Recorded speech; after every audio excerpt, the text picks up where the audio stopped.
Hello, guys. Welcome to the live stream. This is Critical African Thinkers, and I am your host.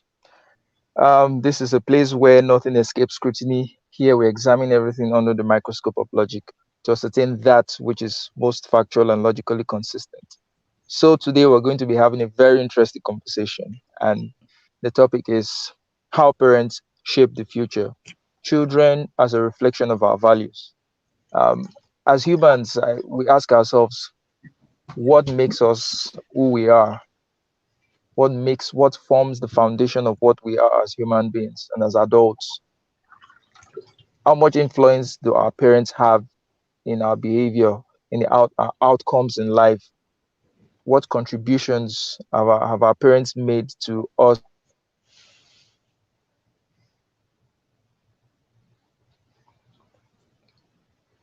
Still there? make to our children? Extent are we going to hold society? To what extent are we going to hold other factors responsible for the outcome of a child? Are we principally products of our parents? Are we principally products of our upbringing by our parents? Or are there other factors that are more important in the bringing up of a child? Are there other factors that are more important in predicting the outcome of a child? I believe there are several studies that have gone out and shown the importance of children living in two-parent families and children living in, the family where the father is there and the mother is there.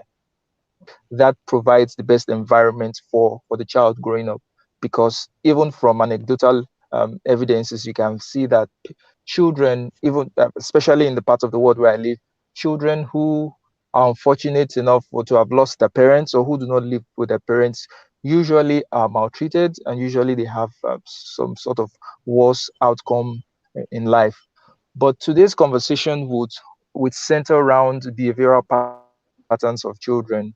I mean, when children behave in a certain way, especially when that way is when that behavior is negative, how much of the responsibility do we accrue to the parents? How much of the responsibility do we say, okay, this is the parents' fault. The parent has failed in this regard. That is why this child has turned out to be this way. That is why this child uh, is acting this way.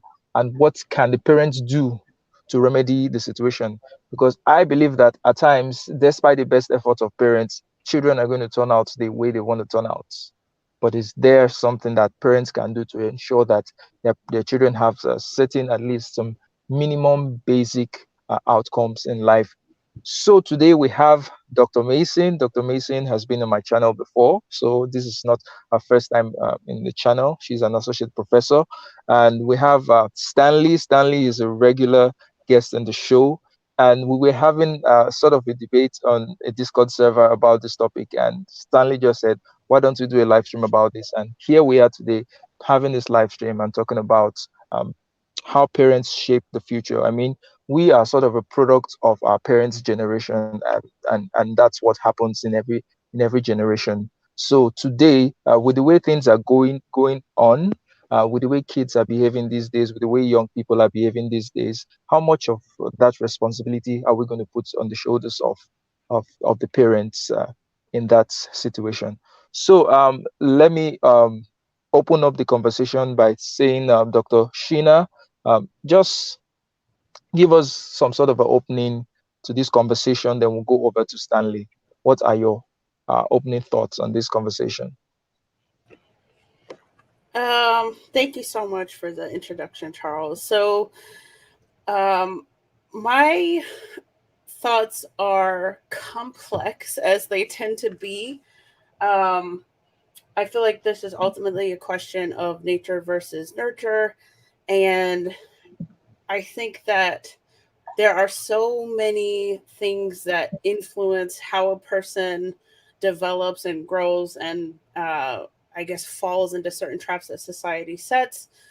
Uh, so I think that there are so many factors such that I am inclined to not say or argue the point that parents are primarily responsible for how their children turn out. However, I also recognize how when you speak about something, about whether or not there's something parents can do or should do, I think the thing that parents are primarily responsible for doing includes giving their children access, and particularly access to they access to things or opportunities that they themselves may not have had access to. And I think that that is crucial and often indicative of the opportunities that children, when they come to be adults, end up uh, getting, and things like that. So I say all that to say that my ideas are complex, that I'm still working through um, my conclusions, and I'm primarily interested to see how Stanley views this topic. All right. Well, Go ahead, Stanley. I don't think this is going to be much of a debate. I actually think that um, parents are, and I kind of have to, kind of age myself. Um, I was born in 1965 and in Savannah, Georgia. And I've had my parents are still alive. They're close to 80, and they were great parents, but they were strict parents. And maybe due to circumstances, I, I think things have changed for the better, but I still kind of believe that parents should be the major influence in their kids' lives. And I know I've been very lucky. I had a two-parent household. Even now, sometimes I get treated like I'm 15, but they were major influences. And I've got a 15-year-old son, and just so some people know, he's a mixed child. Um, I think parents should be more influential than peers or school, and I, I guess I'm going to sound like kind of a conservative. Parents should be the major influence in a kid's life. And I know it doesn't work that way in the real world, but I've been lucky enough to have probably more of an influence than most kids have, for reasons maybe we can get into it later. I don't disagree with Dr. Mason. Actually, there's nothing I disagree with, but I think parents have to be the major influence, even more than the school. Because, I mean, if you really think about it, that's how kids go to school. Um, so, anyway, I've said too much. Um, All right, Stanley. Thank you very much. Kevin B. Black is here. Kevin, your thoughts? hey, Kevin. Hey, good afternoon. How are you guys? Yeah, welcome. This is I'm glad I'm here today. I've been missing this stream a lot lately because I'm on working experience. I'm glad I could finally catch it soon today. We're currently on lockdown. The government has locked down the country because of the Oh, coronavirus. So that's why you got me today. Yes. okay. Like when you Kevin, come on to, are pardon? you in Jamaica? Yeah, man, I'm in Jamaica. Cool. Yeah, cool. When it comes down to parenting, I was fortunate to grow up in a very religious, grounded also. And I think that has done a lot to shape how I look on the world today. Um, However, when it comes on to parenting, I've always heard people says, right, good parenting is the bedrock for a functioning society. And I agree with that 100%. But we can also acknowledge that there's a lot of contributing factors that correlate heavily with good parenting. And I think this is where I assume the discussion will go today. And as I think the discussion progress, I will object and inject my opinion here and there. All right. Thank you, Kevin. Yeah. So you're very right. That's where the discussion is going to go. Now, before we continue, maybe I should just give some sort of personal experience in terms of parenting, my own personal experiences that I've had with my parents. Stanley said he was born in 1965, and his parents still treat him like okay, like a 15-year-old. Well, not in a bad sense anyway, because Well, parents, no, please yeah, put. I'm not complaining. yeah, I know, I know.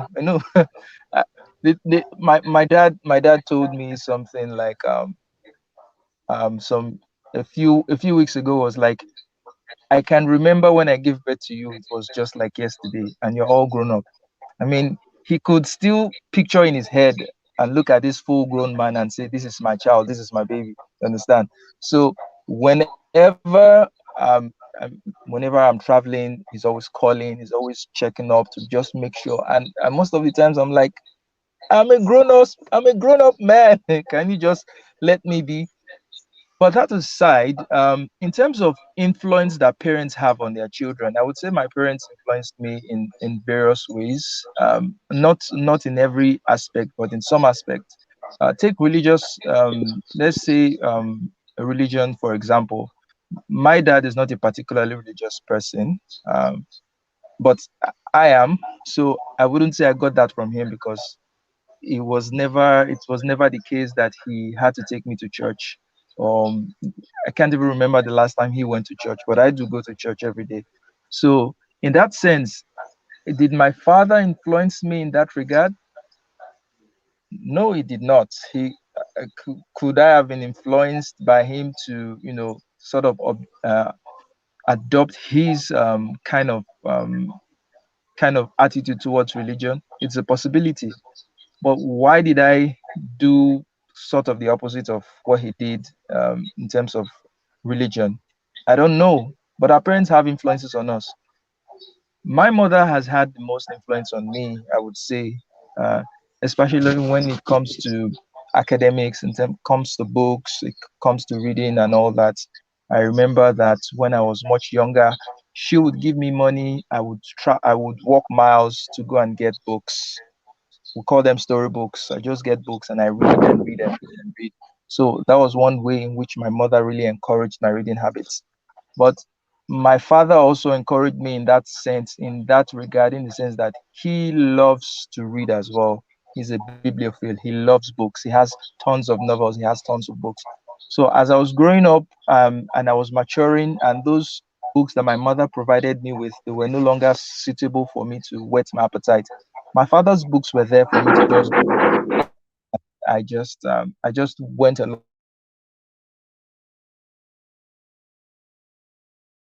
with it, and really been helpful for me. So those are two ways in which my parents influenced me, you know, in which they influenced me positively, and in the other regard, maybe neutrally. But it could easily have gone either way. Did I love reading because my mother encouraged me and my father's books were there to, to push me further? Was that because of them, or was that because of something in me? So these are some of the things that I want us to Hey, explore today. Hello, um, Stanley. Okay. I like your point. So, what I would say, and this is how I wanted to contextualize it, right? I would view parenting as a circle, right? with many external factors. Because when it comes, as a person who lives in Jamaica, there are a lot of socio-economical factors that we face in Jamaica. And when many times some of these discussions come up, they will political commentator will talk about the fact that the morality of our society has decayed, and therefore this breed immoral parenting practice or whatever. So my way of looking at this or contextualizing this is to put parenting in a bubble. And there are many external factors that we can look on that contribute to proper parenting. So education is a good direction we can also take this from. I think research will show that parents that are more educated tend to be able to provide more better. Guys, are you hearing me? Yeah, we Yeah. can hear you. So yeah, so what was I said? We can put the parent in a bubble, and then we look on factors that affect parenting. As I said, I'm familiar with some study that suggests that parents who tend to be able to have certain income bracket tend to be able to send their kids to better school and whatsoever. And these tend to have better socioeconomic outcome. So just my little point here, yes. Okay. So probably let me put in more context into this conversation because it was something that Mhm. really started this conversation going. In the Discord server, there was, I believe that many of us must have seen this incident of some students. I think, I don't, are they high school students? Maybe Stanley can correct me. They white students actually, and they were abusing a black doll, um, bearing the name of a black Who woman. they actually named the doll Shaniqua. Okay, good. So they named the doll Shaniqua, and they were abusing this doll. And the conversation came up in the channel in the Discord server, and Stanley was saying this is they got it from their house, from their parents. They got it from um, this racist attitude was taught to them by their parents, and this from Or somewhere else. Could allowed. they have picked up this attitude or this behavior from somewhere else? Can we squarely put it at the shoulders of the parents and say that okay, this behavior, this toxic behavior that these kids have expressed is solely from the angle of the parents? Are there not other factors that contributes to building up a Charles, child, like say, Charles, may I qualify that? yeah, go ahead. Um, it came from home, but I also want to say that kind of thing was allowed in their home. We talked about or wrote about bad home training, and um, I'm adding that to it. If no one has actually said, "Hey, this is how you treat people," um, I guess that's all I have to say. It came from home. Okay, so Dr. Mhm. Sheena, what do you have to say about this? Well, the incident that we're speaking of, it's also my understanding that two of the students that were suspended from the school identified themselves as quote unquote people of color. And you understand, if you are familiar with my work or saw me earlier on this podcast, why I'm putting that qualification in quotes. And so the question that came up offline in the chat was that of the parents essentially teaching racism, or at least that's Well, how no, I no, no, understood. no. Not teaching, allowing. I mean, that difference seems marginal. Teaching Okay. and allowing to me is also allowing to me, to my mind, is also teaching in a way, right? Because there aren't boundaries that are being set up in terms of this is proper, or this is improper, or this is bad, or Touche. this is good, right? Um, and so, to my mind, this idea that the parents are largely responsible, okay, but I think I would question or interrogate the assertion that this incident is that of racism, that racism is what's being taught, um, and I would No, not invite. positively. Say that again. I mean, they're not saying, hey, N words are bad. It is, you know what? That is an interesting thing to say. And I'm not disagreeing or even that, but the absence of the golden rule is going to teach kids to break the golden rule because they don't know what it is. Yeah, I'm just thinking about all of the ways in American society the layers get added, right? Because we talk about what kids are exposed to in the media. We talk about what they're exposed to in history class or what they're not exposed to in those classes, right? Right. We talk about the influence of teachers and their peers, Who is we? us, you and I, any person talking about the topic. Um, we talk about all of these other aspects of society and American society and culture that I think, at least to me, encourages me or inspires me to question how those incident or how that incident and incidents like that get interpreted and cast as indicative of parents accepting or condoning or teaching racism, or even it as a racist happening in and of itself. Okay, may I tell you where I'm coming from this? Of course. And I don't disagree, but I grew up in Savannah, Georgia. I've seen some things, not lynchings, but and Dr. Mason, you're probably gonna tell me to calm down about it, but I have at least anecdotal um, experience um, with this sort of thing. And I'm not going to go like they learned everything at home, but then you have to move back to if they didn't learn it at home, how was it even condoned? One person learning at home in a high school, a peer. I don't know that it's cultural, and it was never talked about at home about how to treat people or others, or basically no one Hello, at Stanley. home. I'm sorry, I'm talking. Okay, yeah, you broke up there a bit. That's why. So Well, go no, ahead. I just think that we're not doing a good job at raising our kids to deal with diversity.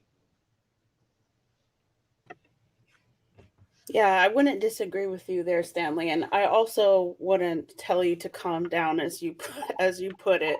Well, I've experienced my own fair share of very explicit racism that as a child, but then also as a teenager, and then as an adult, and so subsequently, I've been forced, but also inspired to think about the complexity of these happenings and the complexity of American society, race and racism, all of those things. And Dr. Mason, I just want to ask you a quick question, and I'm sorry to interrupt, but um, if it's not too personal, did you grow up in the South? I didn't grow up in the South. I grew up in a small town in upstate New York. Wow. Well, We can talk about that later, but you probably have a better understanding of at least in the South, you know who's hanging a flag outside of the house. Um, so Yeah, as an adult, so I find myself back in New York, but this time in central New York. But as an adult, I visited the area that I grew up in and was, I guess, unsurprised at the proliferation of the presence of Confederate flags in that area. It's not exactly the place people would point to and say, "Oh yeah, racism is a thing that's happening here." But well, of course, it no, is, right? it, And I've lived in Houston, Texas for a few years. I've lived in California. I've lived in several different states. I got my doctor from Howard, so I was in DC. Lived in several different states, and the most explicit and blatant and violent racism I experienced happened to come from small town New York, which is yeah. neither here nor there. So I think how one uh, perceives and receives racism and these different things that are coming to the forefront of our imagination, largely because of social media.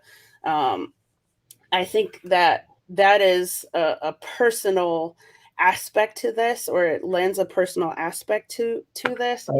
And I go back to the question of, is it the parents, are the parents teaching or even condoning this type of behavior or racist ideas?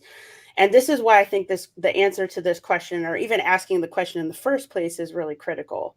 A lot of my students, because of the pandemic, I've had the privilege of teaching students in California, students at Howard University, also in Virginia, and 99% of my students will look into my eyes and tell me that racism is inescapable. It's absolutely everywhere. You know, white people and white supremacy rule the world. No, it Everywhere does you not. go there's Well, anti-blackness. And I that I think, if I could just finish my statement, Stanley, I'm sorry. I think that those kinds of ideas have become so ingrained into too many of our imaginations that it also colors, I guess pun intended, our ability to see past or see beyond racism, or to see racism in more nuanced ways, which also impedes our ability to solve the same thing that we're criticizing. So I'm not saying that I agree or disagree that it was or wasn't a racist incident. I'm also not saying I agree or disagree that the parents are primarily responsible for that. I'm not going to pretend to be an expert on this particular case, but I am suggesting that when things like this happen, we would benefit from just asking more questions, as opposed to, I think, at least from my perspective, accepting the conclusions that are given to us largely by media headlines and things of that nature. Deep, deep stuff. Okay. But sorry, Stanley, do you have a follow-up question? I do. But Go ahead. sounds like you want to go to different stuff. No. I think would I would I'll go back to a Shelby Steele or even Glenn Lowry. It's not like we are down and can't defeat it. It's just, do we really need to deal with this? Dr. Mason, and Charles, you're going to get pissed off. Dr. Mason, you're going to get pissed off, but whose responsibility is it to erase racism? I know it's a ridiculous question, but I would love to hear uh, both of your answers. Whose responsibility is it? the moral suasion argument really isn't working. And I can tell you why, but it's probably, I'm sorry if I asked a difficult question, but I really want to know. Dr. Sheena, can you go? Yeah, so the short answer is to the question, whose responsibility is it to deal with racism, or the word used was erase racism. The short answer is ours. When I say ours, who's ours? All of us. I think it's all of Well, our no. responsibility. Oh, sorry. And moral suasion, I think you're right that uh, strategy of I guess resistance has worked in some No, ways, failed in other ways, and so I don't think that that's the best strategy for resistance. And I think the way that we really make more gains as it pertains to racism in American society, Stanley, is by not teaching race anymore. Because the fact well, that we teach race, we privilege race, and by we, I'm talking about, again, about all of us in American society. We privilege and elevate the got it. idea of race, and we do it under the guise of liberation, and we are fooling ourselves. And the sooner we can let go of this idea that race is inevitably tied to us in some way, shape, or form, when it's actually really a superficial categorization and way to keep divided and conquered, the better off we will be. And the way that I think it, to me, it's clear that the only way that we can actually accomplish that or work toward accomplishing it, it starts with us as in the adults, but then also um, children, before they've been taught the errors of our ways, if But you will, before the age of 3, right? they have to be. It is the adult's responsibility to do that work in education, and stop miseducating our children. Can I That is my can point. I ask a question? I think Okay, more people were speaking at once. All right, Kevin Black. Because I would agree with that sentiment Kevin, 100%. You hearing me?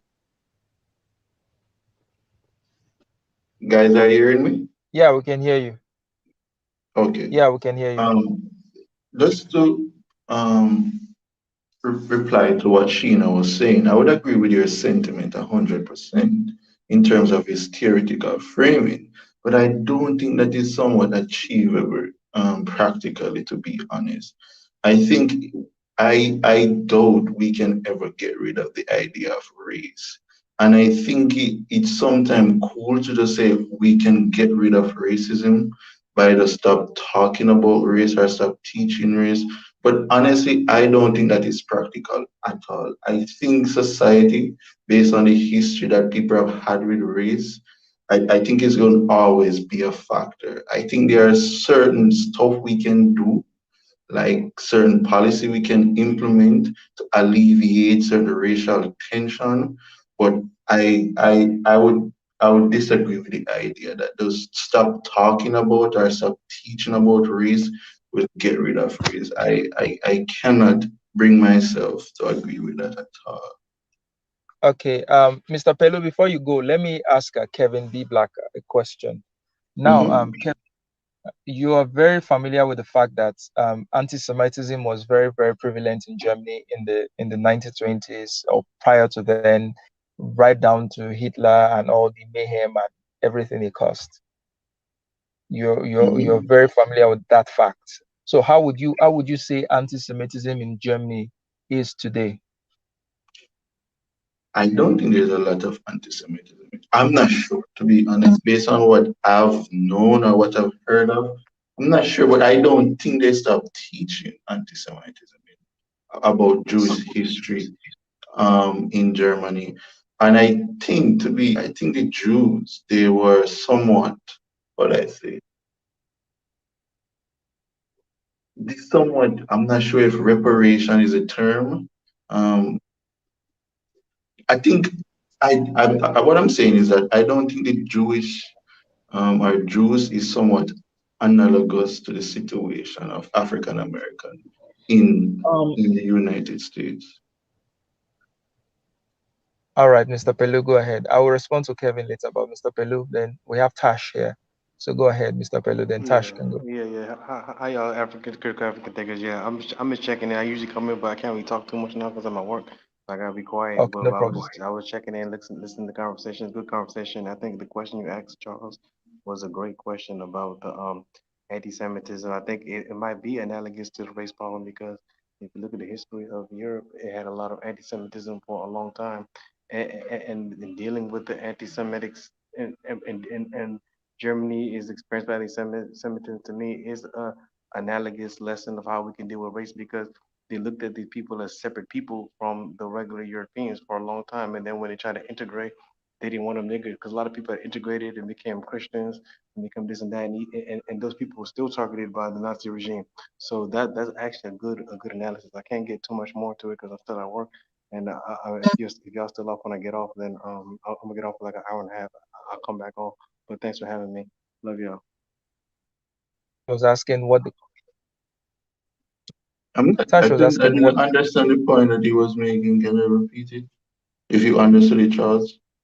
Okay, so the point he was making was that he believes that the question I asked about anti-Semitism, he believes that it's analogous to the African American situation because anti-Semitism was very prevalent in Europe for centuries, but you can see that somehow they've been able to curb it to the barest minimum, and that he believes that in that case, in that sense, that race in America also can be eradicated to that extent to the extent to which anti-Semitism has been eradicated in Europe, which is a sentiment that I myself I support because if we believe that it's not possible for race or racism to be diminished by simply stop talking about it, then there's really not going to be any progress because we're still going to That have is this intractable we're still going to keep having this intractable problem.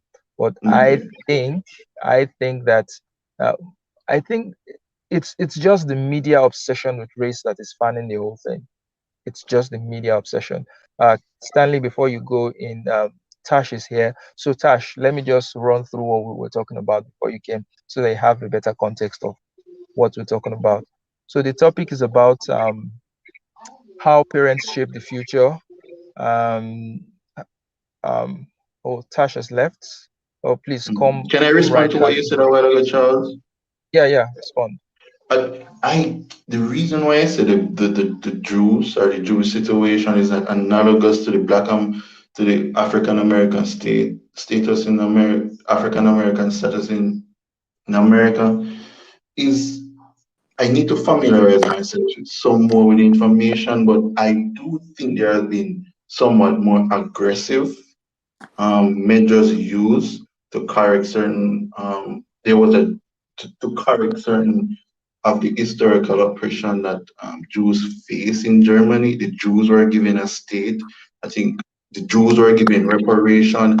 So I think there are many redress that was made when it come on to the Jews that has not been made by towards the African Americans in the United States. So that's why I think it's a little bit disanalogous because the two situation there I don't think are comparable at all. On the surface they are, but I do think if you look beyond the surface a little, I think there are huge differences there.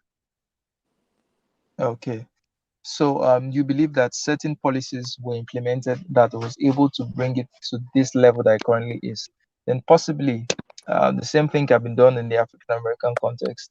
Is it the case of reparations? Well, maybe that's an option that should be explored. Would that be able to Mhm. solve the race problem? Possibly, possibly not. But I think it's worth giving a shot. Anyhow, so Tash, let me recap. The topic today is how parents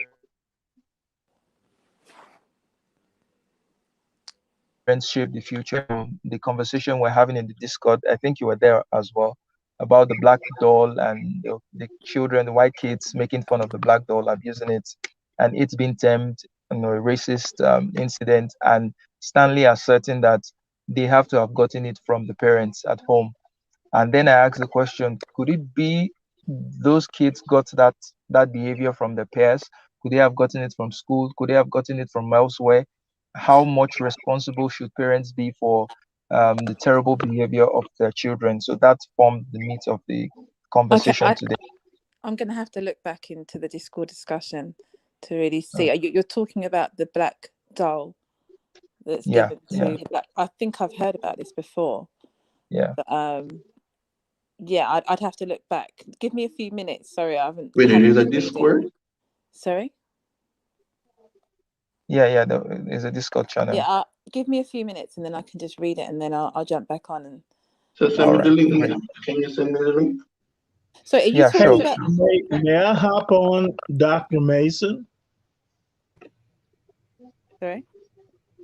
I'm sorry. A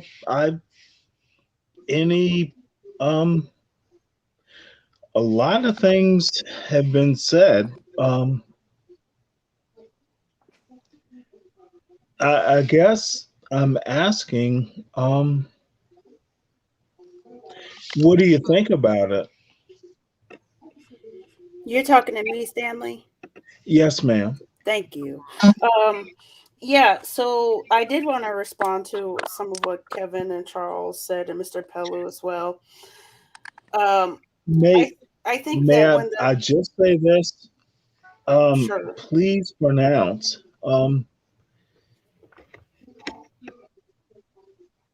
Please talk. Oh, okay. Thank you.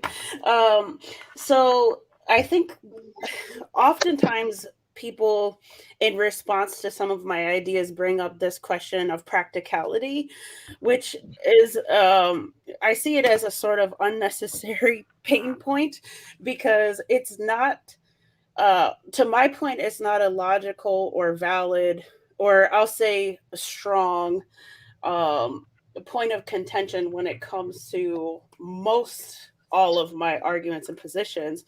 I think because we tend to talk about these terms in overly simplistic, sort of pun intended, black and white ways, it encourages us to think in other binary and potentially problematic ways, like that of what's practical versus what's impractical.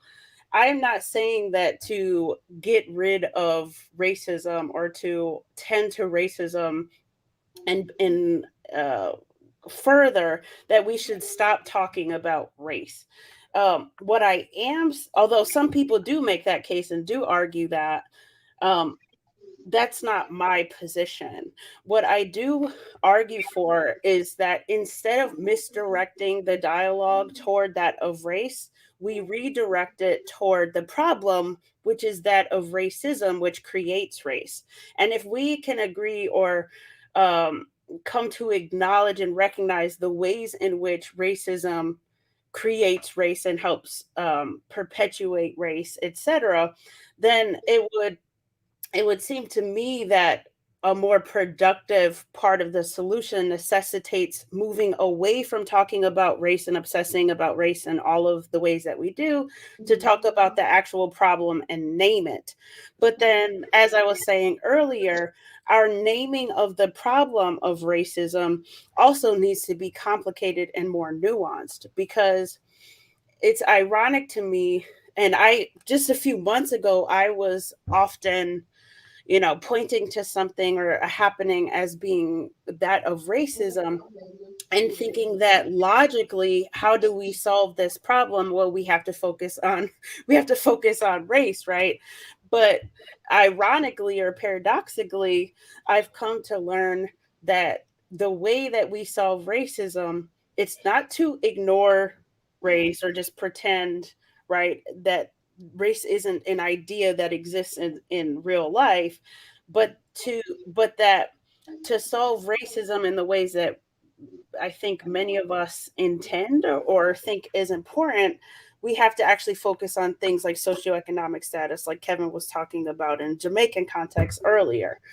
And so that to me, that to me is a twofold thing. We have to correctly identify the problem, and then we have to think more Dr. intently about the solution. Yes, Stanley, I know you're anxious to chime in. No, I'm looking like an idiot, but what is the problem? With what? Well, you said problem. What is the American problem? Which list should I start from? Well, I see, but name the top problem, or top 2 or 3 or 4. Let's do the top 5. What are the American problems when you frame things in race? And I am conscious of your thinking. What are the top 5 problems? You said when you frame things in race. What do you mean? Well, no, you are you got a book coming out, which I will buy and suggest everyone buys, but am I wrong in you don't think race is a problem? Racelessness.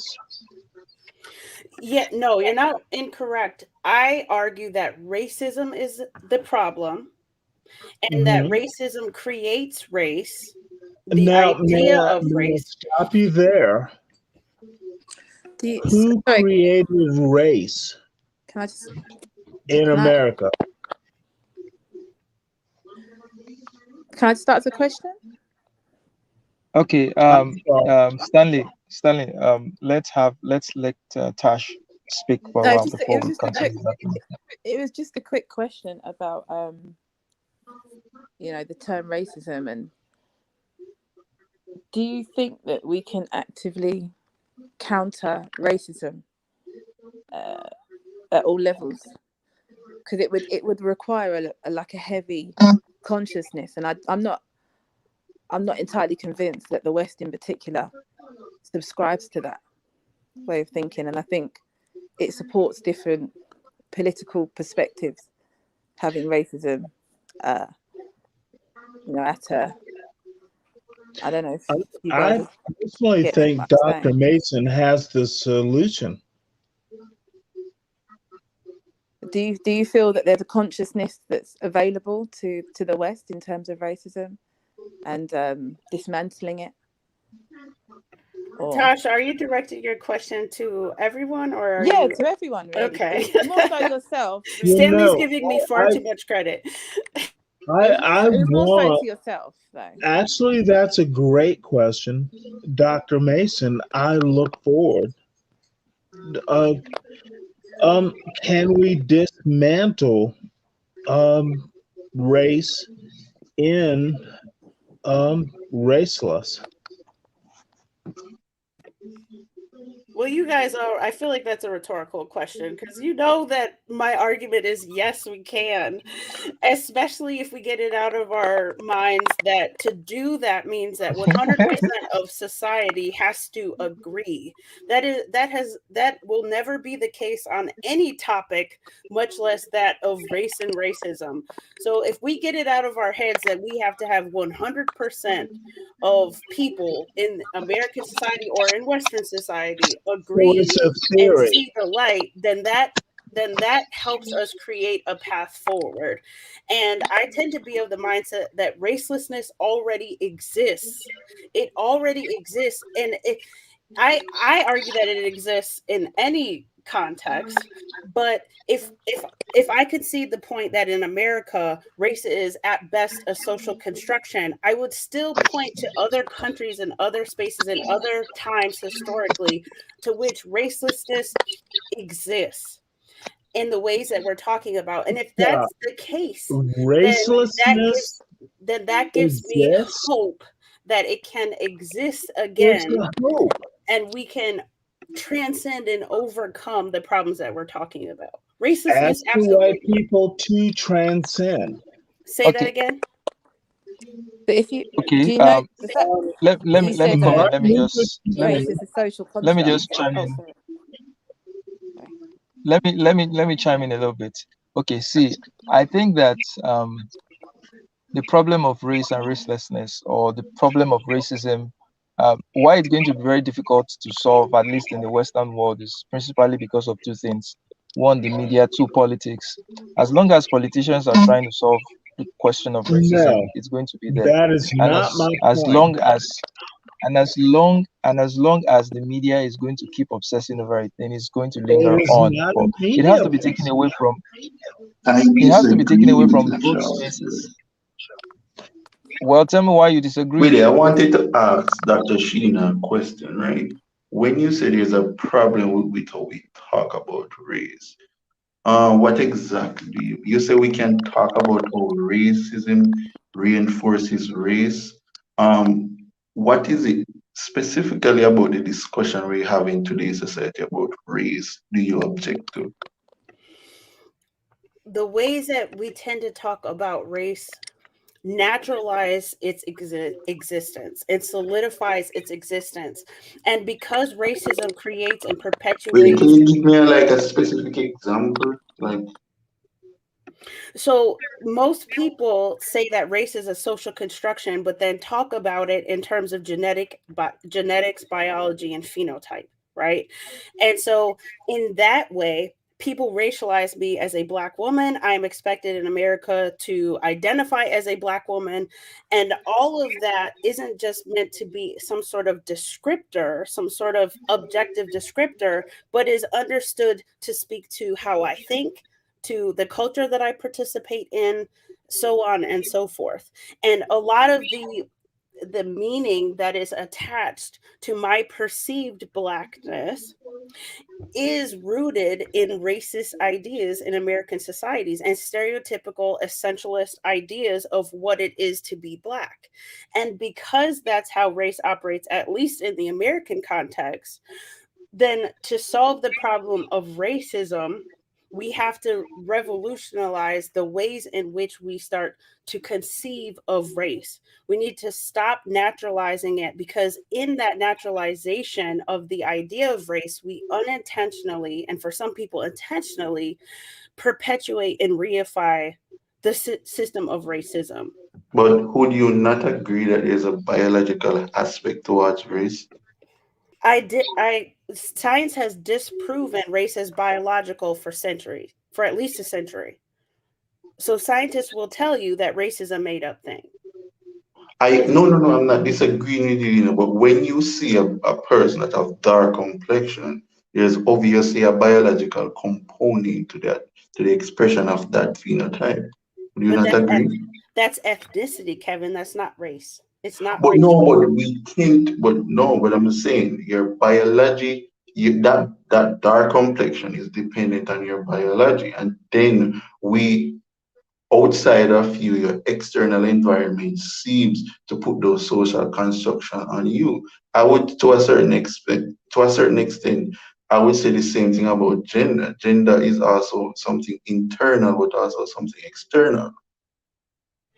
But just because society says it's so doesn't make it so. And it doesn't mean that I don't have the agency as an individual to choose how I identify myself, especially when I identify that categorization of my person as wholly problematic.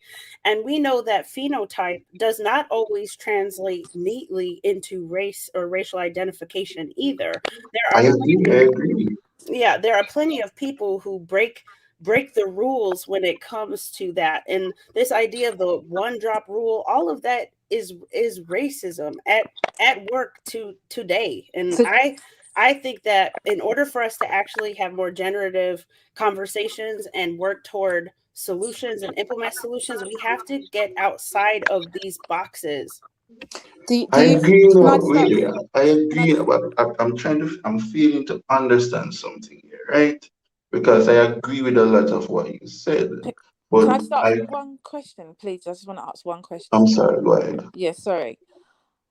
do you feel you're held hostage by generalizations in terms of what you are identified as, If and I you're feel deep like I'm held hostage. when I not yourself. I'm Mm-hmm. talking to the lady. Sorry, no, it's just I'm kind of getting this feeling that you're kind of, and correct me if I'm wrong, you're feeling like you're not feeling, what you're saying is that you're this feeling of being held hostage to a particular racial group perpetuates racism due to the generalizations that are connected to your particular group. Am I right or wrong in saying that? Or I'm not sure if I understand the question quite no, clearly. it was to the lady. Sorry, I can't I see think her. the question is to Dr. Sheena. The question is to Dr. Sheena. Yeah, so I personally don't feel like I'm held hostage to any categorization. I see that people in my society, American society, are held hostage to these same categorizations. You know, when we start talking about identity politics and things like that, that is where my analysis of how race operates in society and how racism operates in the same society, that is inspiring a lot of my pushback and a lot of my effort to complicate and add nuance to how we think about race, because it's in, at least in the American context, race is often upheld as either a source of only a source of pride and positivity, or it's a source um, of colonialism and imperialism. It's like there's no, in Don't you think to a quite certain literal extent? Okay, ways. sorry. Oh, sorry, Kevin. In quite literal ways, there's no middle ground because of how whiteness, blackness, how those categories within race have continue to be promoted and taught and accepted. Okay, Okay, so so you went away with identity, but you know, in regards to like the right wing, left wing conglomerate that kind of controls these generalizations and these stereotypes, what about tackling those particular groups, and being more vocal against those generalizations that certain groups are connected to? 'Cause I know you're saying it's black and white, but I'm not entirely convinced that it is as black and white. I think there is a lot of middle ground for a lot of different groups in the West. But I just think getting rid of identity, I'm not 100% convinced that will really steer us away from racism. Yeah. Well, Tosh, I'm glad you said that, because that's going to help me clarify some specific points. Which, if you do find your way to my channel after, then you'll see I have more content about these topics. Okay. But so this, people often hear when I talk about my ideas, at least initially, this idea of erasing identity or ignoring identity, that sort of sentiment. And that's quite literally the exact opposite of what I'm promoting and what I'm trying to show for people. The idea that our identity is in any way racial is the part that I interrogate and Right. question. And I argue, as a racial, what's called a racial skeptic, that what we identify as racial or race are actually things like ethnicity, its nationality, its cultural, or its racism masquerading as race. So that the erasure of the category of race is I'm only speaking about the erasure of racism, which I rebuke as being any part of my identity or anyone else's identity, right? So that's the only thing that gets erased with the elimination or the sort of lessening of race, to my mind. And what actually comes to the forefront are actually people's identities. Because, to your point, this idea about the left and the right, Democrat versus Republican, conservative versus liberal, all of the binaries that we could go down where people see themselves as being on opposing sides of the aisle, a lot of that ideology and a lot of those problems are promoted by what I call racialist ideology, by the idea of race, because we continue to see ourselves as divided. You know, to be Black is understood to be and presumed to be Democrat and liberal. Right. And in that way, then to be on the other side is to be racist or white supremacist or fill in the blank.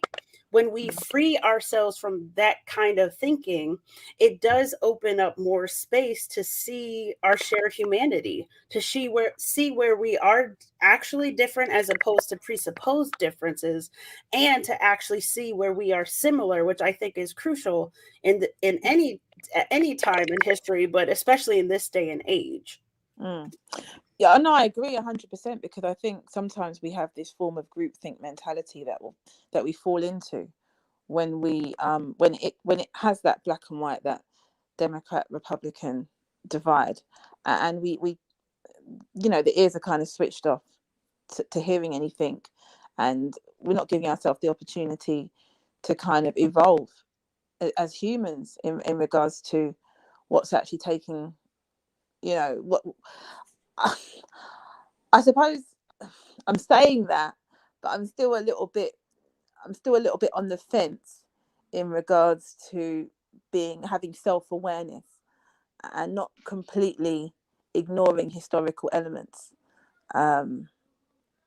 Yeah, so I need to watch your channel. If you could put it in the back, that'd be great. I'd like to have a look at what you're doing, what you're saying.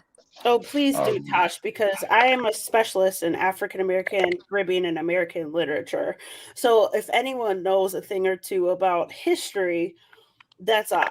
And there's nothing about my ideas that has me over here promoting or even trying to imply that we should ignore history, that we can ignore history, that we should erase it, et cetera, et cetera. Like that to me is problematic, and it's just the antithesis of what I'm pushing for. Okay. Okay. So, Okay. mhm. Sorry. Let me just put in something before we continue. So, Dr. Sheena, I know this might look like taking us back a little bit back to our conversation before, but I have to air it out again and say this. Yeah, you said race is a social construct. Well, I don't entirely agree. I mean, I think I agree with what Kevin Black was saying.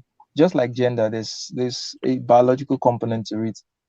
I believe that at the foundations of race is biology.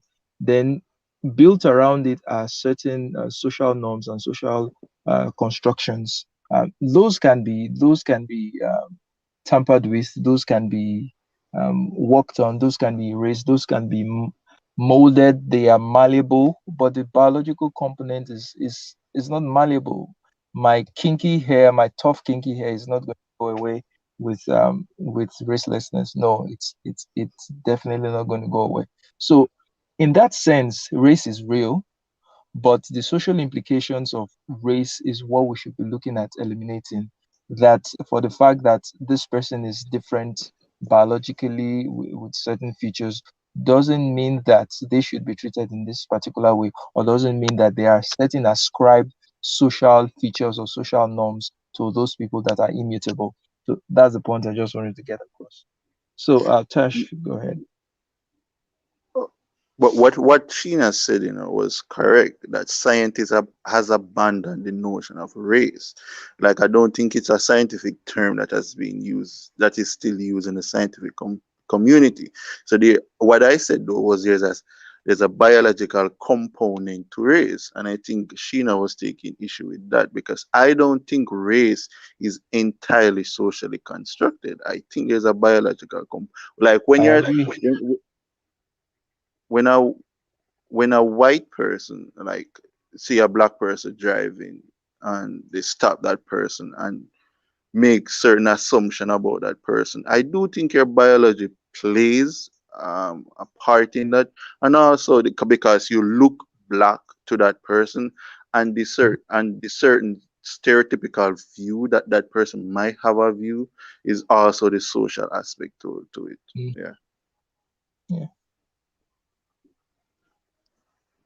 So Dr. Sheena, Sheena, I can know you you've respond to that? you've answered this 1,000 times, so we wouldn't need to bother you with answering it again. No, I wanted Sheena to respond to that because I want to be comfortable with the response. I think I'm still not comfortable with the response that I've been getting so far from Sheena. Thank you, Kevin, for your elaboration and your transparency. I much appreciate it. So, race is not biological, and the idea that that the social construction of race. So, I actually don't say that it's a social construction because I'm a skeptic. And I won't go through the whole philosophy of race thing again because that's already on my channel and it's already on this channel. Uh, but there's a difference between my skepticism and what I perceive to be your social constructionism. Now, part of my pushback for social constructionism as a skeptic is the fact that we perceive race to be rooted in biology, even when we know scientifically that it is not. And I don't think it does us any benefit to continue to promote the idea that race is biological disclaimer as a social construction. To me, that's very ironic. And Kevin, one thing you said earlier was you likened race, the social construction of race, to that of gender, right? That gender is rooted ostensibly in biology because you have biological sex, and then you have the constructed thing that's put onto a person based on that biology, which is gender. Yet, and still, with race, this is something that I've been thinking very deeply about. With race, there is no second word to describe the social constructed thing. Race is both the biology, as in biological sex, and the gender. It's all into one. There's no separate thing outside of the body.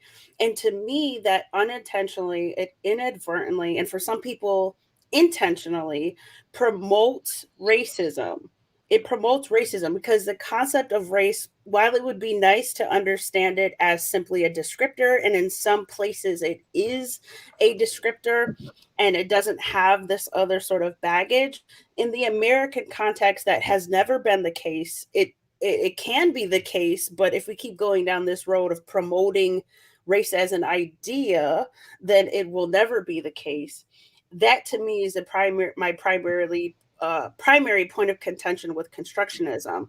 Now, that's not to say that you have to be a skeptic in order to be an eliminativist, because as I've indicated before, my mentor at Howard University, the chair of the philosophy department, is a social Stanley, she's constructionist speaking. eliminativist.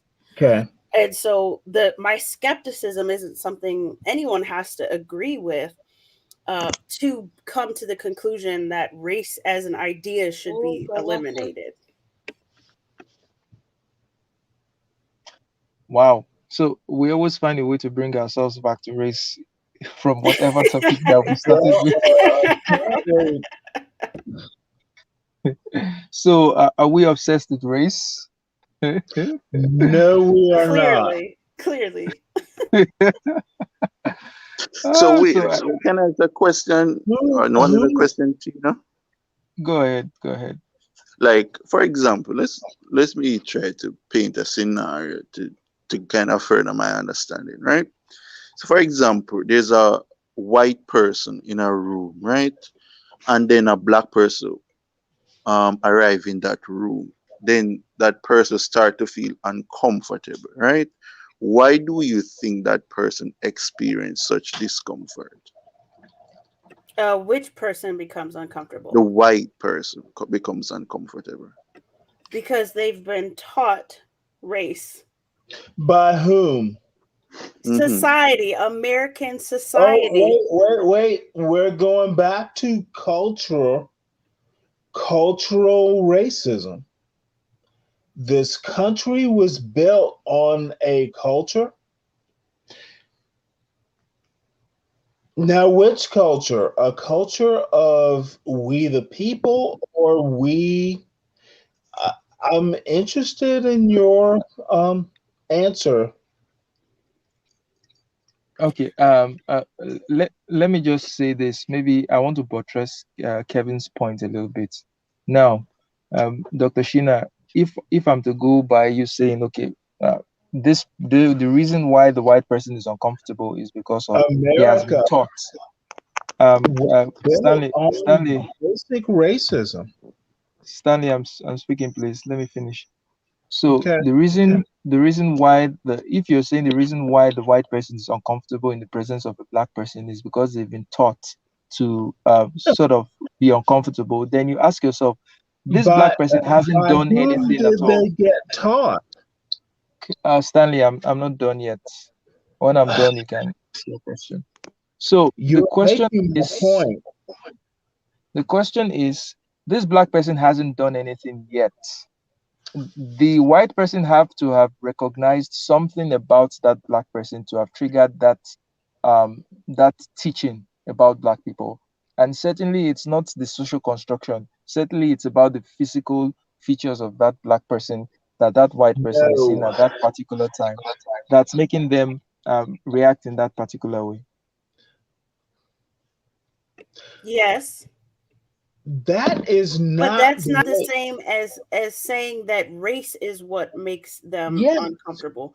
Racism makes a person uncomfortable, and racism is an American problem. Yes.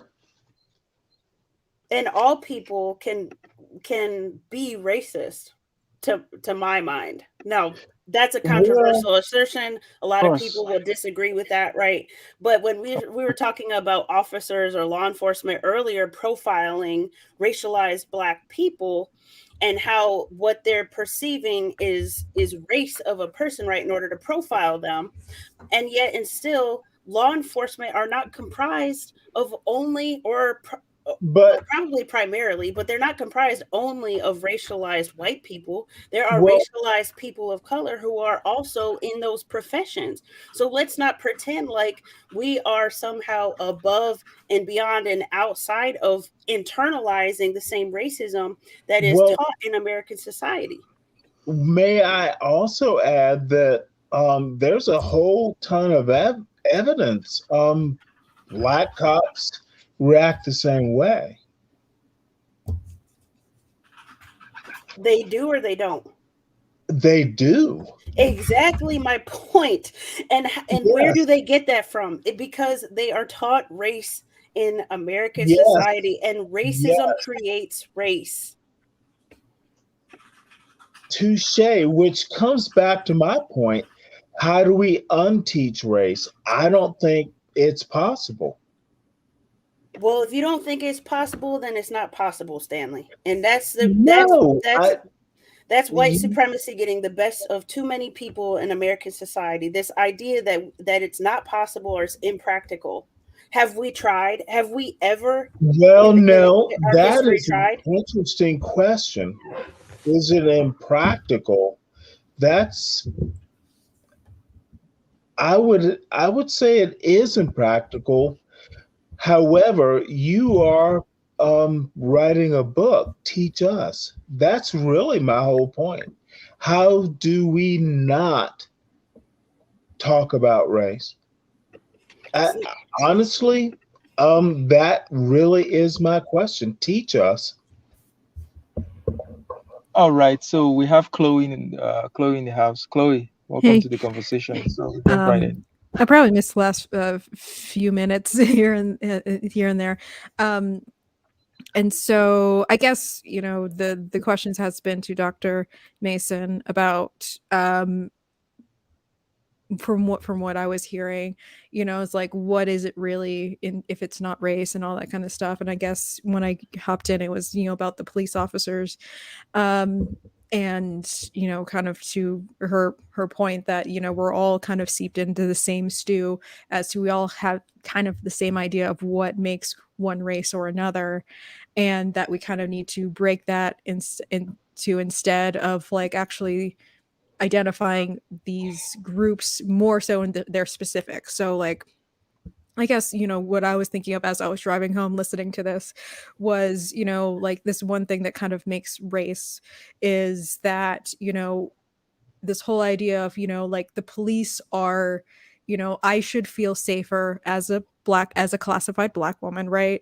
If we defund the police or something like that, because inherent in that idea, the police are inherently dangerous to me. Why are the police inherently dangerous to me? Because I am inherently kind of classified as being closer to a criminal element, right?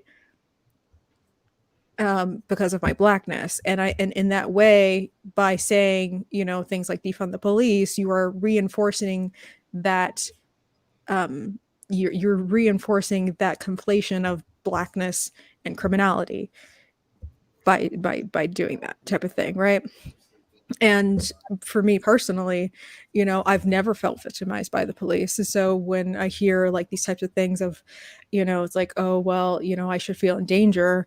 I've never felt like in that position. I've never aligned myself with, it's like if I hear someone, was doing something and they happen to get in trouble with the police or whatever, and they happen to be Black, I have never felt personally victimized by that instance because they're not me. They're clearly in a completely different situation than me. So why would I identify with them? Just because of race? Exactly. Now, let's use this point to bring us back to that situation of what happened with that doll. I had this reaction like, why would any Black person identify with that doll and feel offended by the fact that the doll was being treated in that way? Why would any Black person see the doll being Charles, treated in that way and say, Charles, "Oh, this may is I this is interrupt Black people"? here? Yeah, It's interrupt. called lynching effigy. The doll was named Shaniqua. That's a Black name. So you're telling me that I shouldn't be upset? No, you shouldn't be, because it's not a Black person. You're not. If you want to get upset, then it means But that you have accepted the objectification of Black people to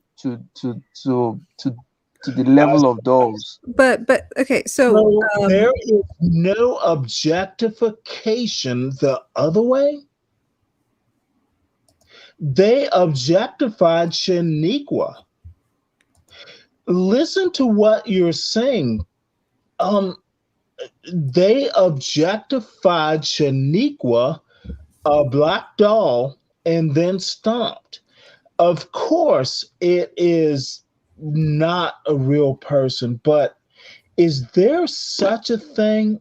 This is, oh my goodness. there is more baked into this, like, okay, let's say like the Black doll is Shaniqua, right? But No, the Black doll was Shaniqua.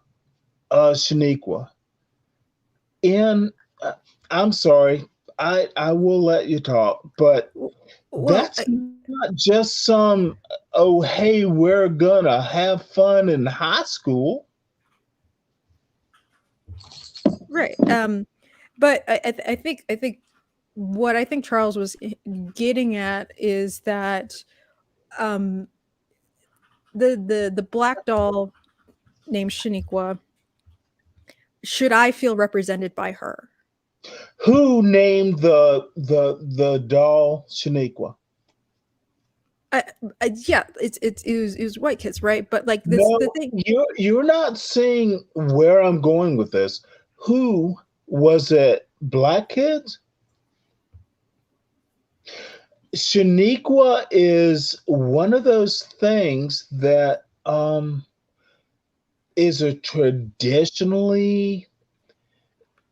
Let's go back to, if you put Shaniqua on a Wall Street bank resume. right. But like still, like the name Shaniqua, it's more so tied to a particular social economic. No, it's racism. Oh no, but I think the thing is that like Michelle Obama, she's a Black woman, right? Stop. You've already lost this argument. I'm trying. Okay. Please I, go I on. I I'm don't really sorry. feel like I fully have explained my argument, really, but like I'm there, sorry. I cut you off. Please explain. I, I, But I like Stanley, are you good? no, I'm. This is one of the things that it's obvious. Kicking a doll that kids name Shaniqua?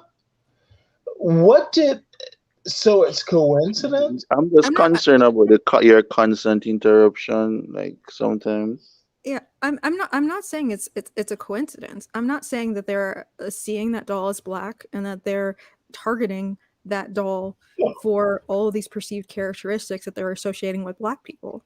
I'm not saying that that's not happening, right? But what I'm pointing out was what Charles was saying is, do I, like, as a black woman, do I have to project myself onto all the characteristics that they're projecting onto that doll with myself? Perfect point. I think you got that right. But how do we let our kids go out? I will give you one example. I married a white woman, and I never really thought about it. But mulatto, the word, my son came back, and I wasn't mad. I simply said, "Yeah, I guess you are." But we never taught him that word. Mhm. How did he learn the word? It wasn't from his mixed parentage. This is where um, I chuckled, he chuckled, but where did he learn the word from? It wasn't from our house. Yeah, I think it's you probably learn it from other kids, or maybe an adult said The it somewhere. question is, where did he learn it from? Was it at the school?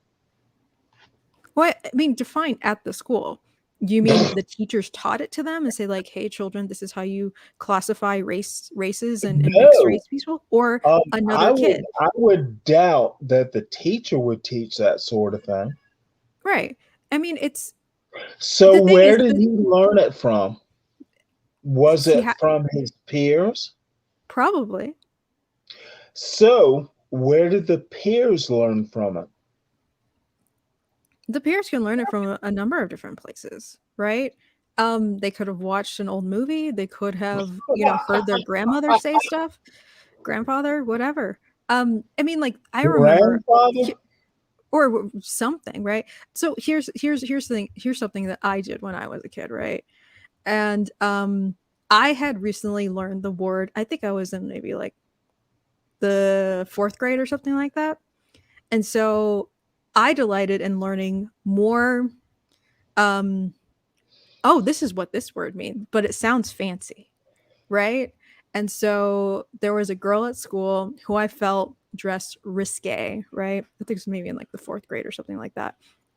And I said, like, "Oh, you look like a courtesan." Mm-hmm. And she said, "Thank you." Right? I mean, like, my parents didn't necessarily teach me that word. I learned, I read stuff, or I watched stuff, or I don't even know specifically where I learned the origin of the word courtesan. But you kind of you discover things in different ways, right? But like because the term that kid learned and that spread it to your son was mulatto, which is kind of racially charged, that kind of stuck out a little bit more. But there's a ton of things that kids could be talking about all the time I that wasn't aren't as offended at charged. mulatto. Technically, I guess Stanley, if you want to go could you let her finish her point? Please, Okay. could you let her finish her point? So I guess my point is, because things are tied, like, certain instances can be tied to race, right? We kind of all get up, like, our hairs stand up on end. But if the same exact type of situation happened with a more neutral topic, we don't blink an eye, but the same dynamics can be happening in both of them, right? Because we're primed, right? Like, if the whole, if at that time when I was in school, if the whole thing was about like, slut shaming and all that kind of stuff, I would have been in big trouble. I would have been in huge trouble. I would have been a slut shamer, right? And I would have been a girl hating another girl, and I was teaching blah blah blah blah blah. But like at that time, no one really cared. Stanley. I guess my point is girls slut shaming. How is that relevant? No, what I'm saying is the hot topic, right? The things that gets people's hackles up, right? When someone comes home from school and they say like they learn this race-based term applied to them, that's like a historically race-based term, as opposed to if a girl came home and they had like a sexually promiscuous term applied to them, which one would, socially we would be up in arms more about? Charles? Yeah. How is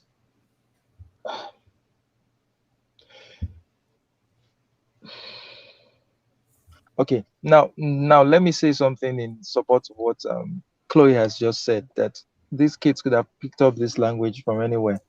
I'm in Africa, and the concept of race and racism is almost non-existent here. But I know all the racial terms. I know all the everything about racism as it relates to America. I didn't learn it in school. I didn't learn it from my parents. I didn't learn it from my peers. I didn't learn it from TV. No. I learned it from books. I learned it from movies. I learned it from so many external sources. So it could have been from anywhere. It could have been from anywhere. It doesn't necessarily have to be from the home. It doesn't necessarily have to even be from peers. It could have been from anywhere. So I just wanted to get that out. Now, the other point I'm trying to make is that when we react to things like this, we empower such situations. Why are we giving so much power to in quotes such racists? Why are we giving them that power? Fair. That's a great question. By relating to that black doll. That black doll is not representative of a black woman. That black doll is not representative of a black person. So why should we get obviously what the kids did was a stupid and a dumb thing. No. And I wouldn't say it was a racist thing, but I don't see why we should, as black people, feel any sort of kinship with that doll. Maybe I'm wrong, but that is the way I see it. Probably I'm wrong. But anyhow, let's get other people to talk. Kevin, jump into the conversation, please. What point did Chloe make that I wanted to address? I think Chloe said something about you did not have an experience or a bad experience with a police officer, and therefore to why you should sympathize with certain statements like defund the police. No, granted, I am not too big on the slogan, but are you saying that people should not advocate for stuff that does not directly affect them? I think it would be pretty irresponsible for me to advocate for things that I don't understand, or kind of politically advocate for things that never affect me, right? So you don't think like people like LeBron James should post about black issue because he's a rich person? Oh my goodness. Wait, so I mean, like, when talking something specifically about like defund the police, right? They're talking about low-income places that has high crime, and that therefore they have an increased police presence. If I advocate for the police to be removed from from those locations, it doesn't affect me. So and if it turns out bad, I can just wipe my hands of it, like, oh well, I guess it didn't work out, whatever. I think that's horribly irresponsible for me to advocate for something like that. No, I get what you're saying. Some advocacy can be wrong, but do you think that people should advocate for stuff that does not directly affect them? Not if they don't really understand the issue. Holy cow. Okay, can I come in? See, I believe that we can advocate for things that do not directly affect us without taking in the, how will I call it, without taking in the identity of that person, or without trying to say, okay, this could have been me. You understand? I believe that's what Chloe is trying to say. We can say, of course, it's bad for black people to be targeted. Even I, as a black person in Africa, when I started seeing so much of black people, whether armed or unarmed, at a certain point I was aggrieved. I was really angry. I was like, man, this is wrong. This should stop. This shouldn't happen. So I'm a human being. Definitely, I'm going to feel that. But am I going to say that I'm in danger of that just because another black person was in danger of that? Absolutely not, because it's not my reality. I can sympathize with their position, but I cannot in essence say this is this the reason I sympathize with them is because this could have happened to me, when it is not the case that that could have happened to me. So I believe that's the sense in which Chloe is Charles? saying. Yeah. So I feel like maybe my position is being misunderstood. I guess there are a lot of different movements completely unrelated to race that I have seen people advocate for. And I've seen some kind of missteps of like, hey, you're pushing for this, but it's not really going to work. Actually, it's going to do the quite opposite. So I'm not saying that people shouldn't want to advocate for a better world and to want to have things be better.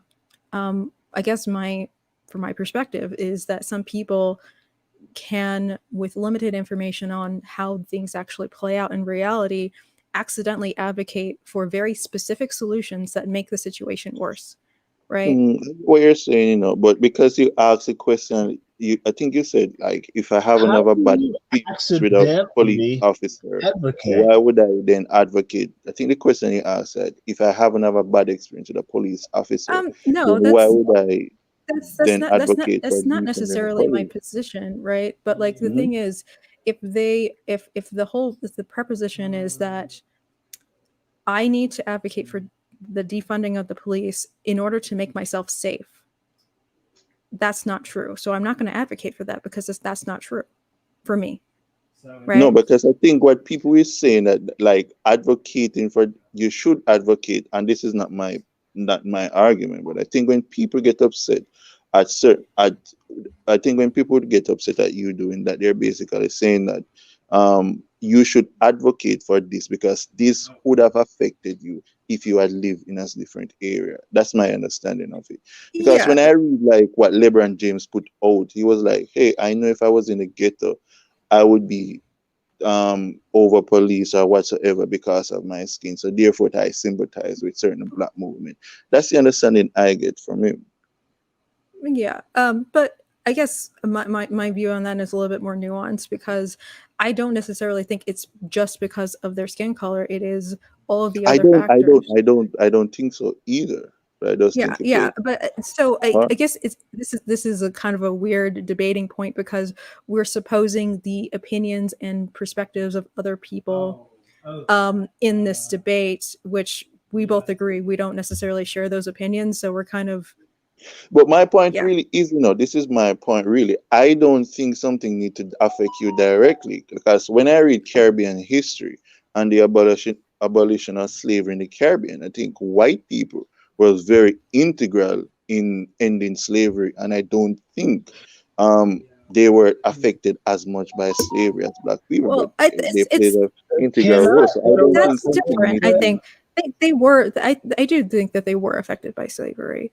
I still need to read No, this some book. of the slave older, I forget their name at the moment. Like they just, some of them had some form of humanity. Like they had secret documents that we were exposed to in certain museum in Jamaica now. Like they document how it affect them, how they think that he was unethical and those stuff.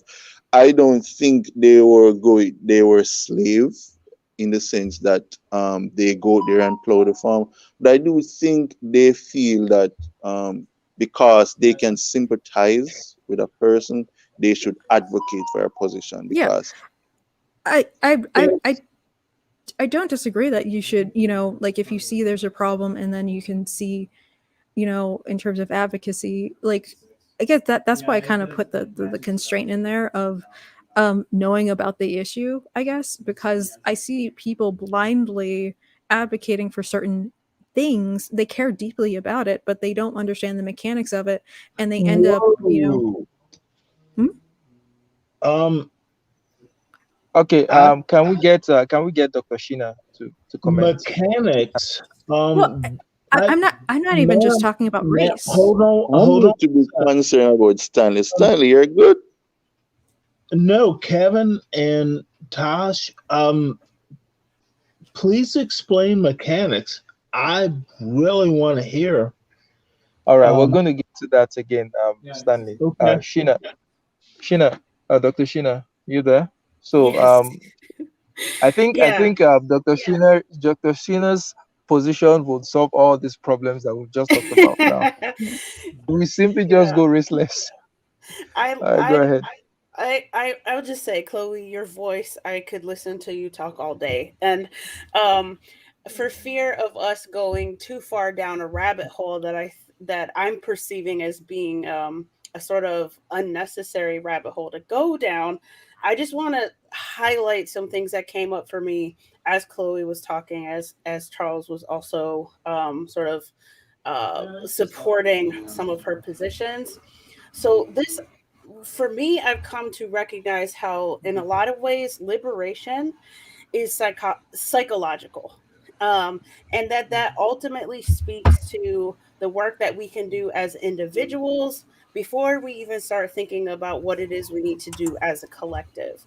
If I myself, I've successfully liberated or decolonized my mind when it comes to how I perceive race and how I perceive instances of racism or instances that are perceived as racist, right? That to me is at the core and should be at the forefront of this discussion and the work that we do, because I think it's one thing to empathize and feel compassionately You sound like Jordan Peterson. toward other human beings. Generally speaking, I think that capacity makes us better people. But I think there's a difference between empathizing and also seeing oneself as reflective in situations always and forever based on something that is superficial. And I think that that's at the heart of what Charles and Chloe were speaking to. And then also, this made me think of a Jamaican scholar. His name is Rex Nettleford. The title of the work that I'm thinking of is something about the words Pickney White are in it.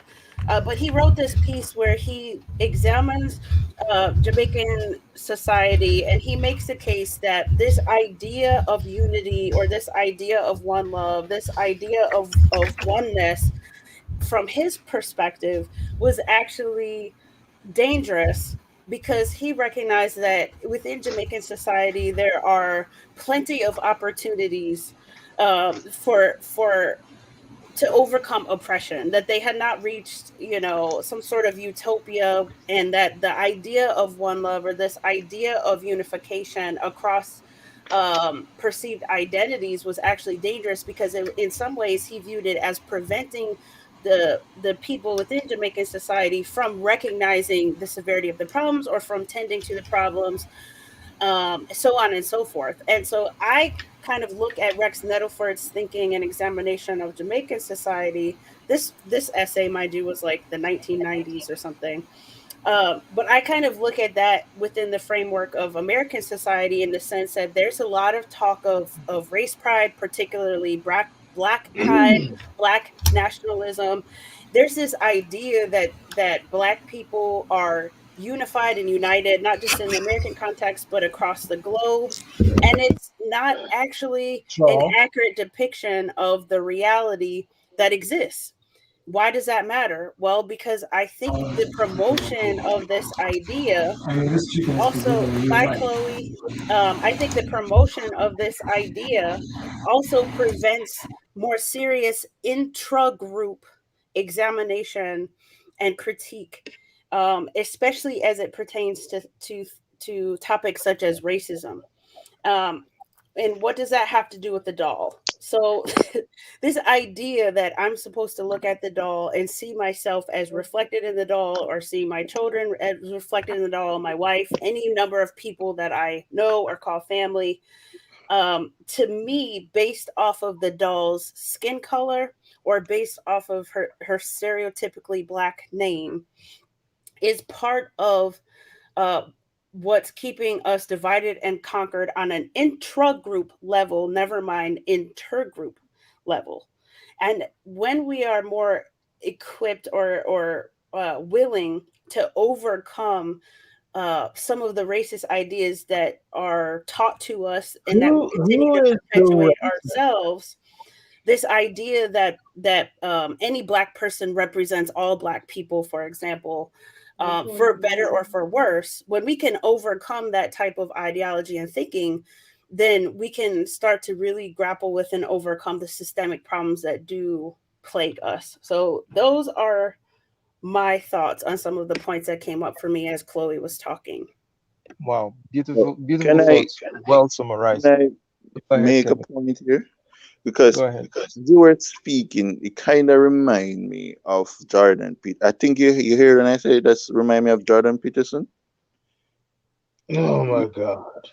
because I do listen to Jordan Peterson a lot, and he tend to focus sometimes on, and I like him to a certain extent, on the individual and how we should put our house in order before we try to affect change on the world stage, or before we advocate for change, we should ensure that we are certain of what we want to do. But I think in a debate, I think there was a debate on YouTube about with Slavoj Žižek and Jordan Peterson, and I think he asked Jordan Peterson this question about, suppose the reason your house is not in order is because of external environment, what's on the outside. For example, you cannot tell the person in North Korea that the reason why they're in the situation they're in is because their house is not in order when they live in a totalitarian state. So is how do we contextualize the individual in terms of the collective? And I do think sometimes this insistence that we should just focus on ourselves and try to liberate ourselves is a little bit, what I say, misguided, because sometimes focusing on ourselves, sometimes we miss the point that the reason why we are in the state we are in is because of something external. And sometimes the external is more important than the internal. I do think the line at which we draw is a bit blurry.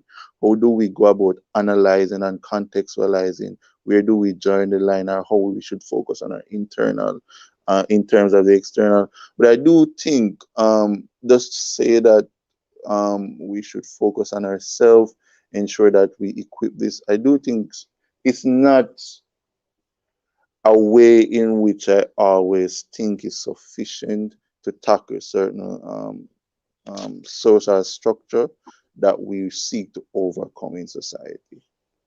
Yeah, Kevin, your point is well taken, but I would just point out the fact that none of what I said precludes the simultaneous work within the larger community. No. I think what gets lost in the focus on community this, unification this, unity this, is the individual in the work that's required on an individual level. And there are people outside of Jordan Peterson that I could point to, African American No. women in particular, like Tony Cade Stanley, please, Bambara, could you stop interrupting? Let her finish her point. You get your like turn to speak. Thank you.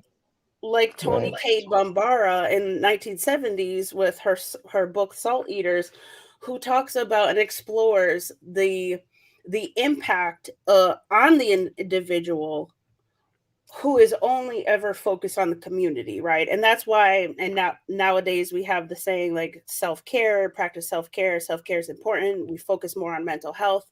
I think that both things have to happen at the same time. That is, We do the work internally and we do the work externally, because I don't disagree that there are external factors at play. But I would be hesitant to also defer or in any way diminish our own agency in problematic ways like Robin DiAngelo does, for example. Yeah, I'm not. I agree to a large extent what you're saying. So for example, based on the discussion we started the stream with about parenting and how good or bad parenting produce or perpetuate certain outcomes that we want in society. So when we contextualize parenting, I think there's so much external factor there when it comes on to parenting.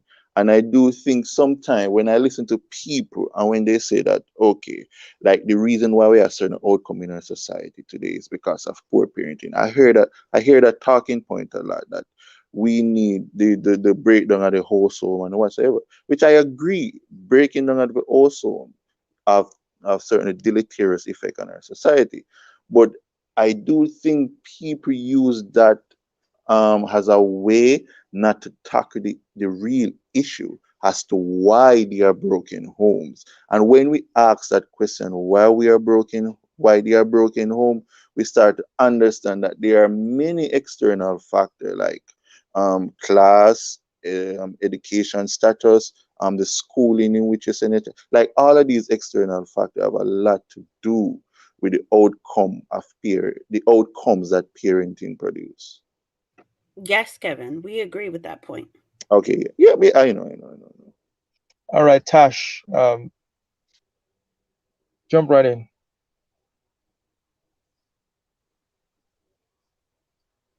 Tash, are you there? Okay, Stanley, go ahead. Um, um, So, I have Stanley, I believe total, I've triggered you a lot today.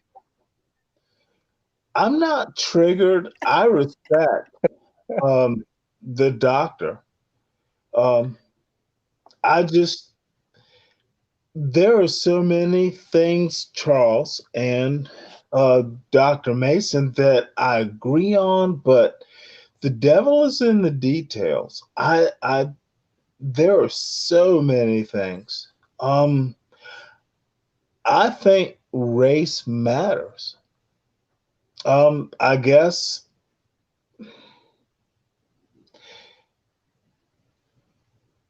Dr. Mason, um, tell me that I'm wrong.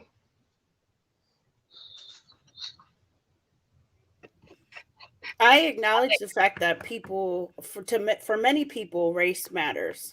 Well, no, we're talking like deep Southerners. I grew up, and I will admit I'm rather old, but I'm raising a 15-year-old mixed kid. And I will tell you this, you might be right, actually.